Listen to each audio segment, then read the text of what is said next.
சோறு கொண்டு போற புள்ள அந்த சும்மாடையறக்கு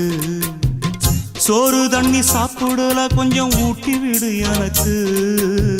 சோறு கொண்டு போற புள்ள அந்த சும்மாடையறக்கு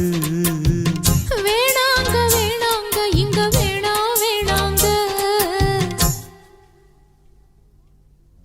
ஆத்தங்கர ஓரத்துல ஒரு அத்தி மரம் இருக்கு அந்த அத்தி மர நிழலில தான் சொத்து சுகம் இருக்கு ஆத்தங்கர ஓரத்துல